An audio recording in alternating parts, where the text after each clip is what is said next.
जैसे कि आप देख सकते हैं कि यहाँ पर ला लिखा हुआ है, इसका मतलब होता है नहीं, यानी कि आपको यहाँ पर नहीं रुकना है। यौमिहिम हादा वमा, तुरंत आपको पढ़ते चला जाना है, क्योंकि ला का मतलब ही होता है नहीं। जैसे कि आप यहाँ पर देख सकते हैं कि मीम लिखा हुआ है और उसी लाइन के साइड में आप देखेंगे तो वक्फे लाजिम लिखा हुआ है। वक्फ का मतलब होता है रुकना और लाजिम का मतलब होता है जरूरी, यानी कि आपको यहाँ पर रुकना जरूरी है। आप बिना रुके यहाँ से आगे नहीं बढ़ सकते हैं। जैसे यहाँ पर आप देख सकते हैं कि आइन का निशान बना हुआ है और इसके ऊपर 14 लिखा हुआ है, नीचे 3 लिखा हुआ है और बीच में 8 लिखा हुआ है। आइन का मतलब होता है रुकू। जहाँ जहाँ पर आपको आइन दिखाई देगा तो समझ लीजिए कि वहाँ पर रुकू है। ऊपर में ये जो 14 लिखा हुआ है, इसका मतलब है कि ये इस सूरा का 14वां रुकू है।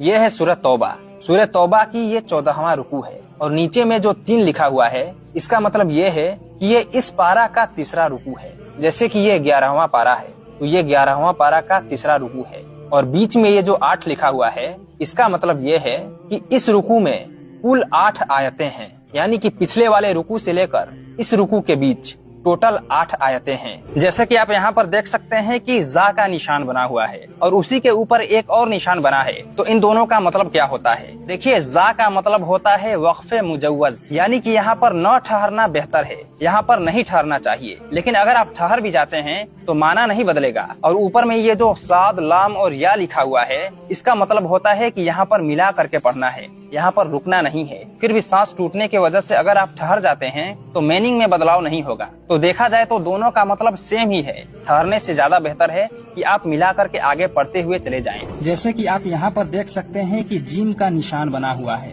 इसका मतलब होता है वक्फे जायज, यानी कि यहाँ पर रुकना भी जायज है और ना रुकना भी जायज है। आप चाहें तो यहाँ पर रुक सकते हैं या नहीं भी रुक सकते हैं, लेकिन यहाँ पर रुकना ज्यादा बेहतर है। उसी के जस्ट नीचे आप देख सकते हैं कि यहाँ पर ता का निशान बना हुआ है, इसका मतलब होता है वक्फे मुतलक। यहाँ पर रुकना चाहिए, लेकिन यहाँ पर अभी बात पूरी नहीं हुई है। अल्लाह हमसे जो कहना चाहता है वो यहाँ पर पूरी नहीं हुई है, लेकिन यहाँ पर रुकना चाहिए। अगर आप यहाँ पर भी नहीं रुकते हैं तो आपको कोई गुनाह नहीं होगा, क्योंकि उसका मतलब चेंज नहीं होगा, लेकिन रुकना ज्यादा बेहतर।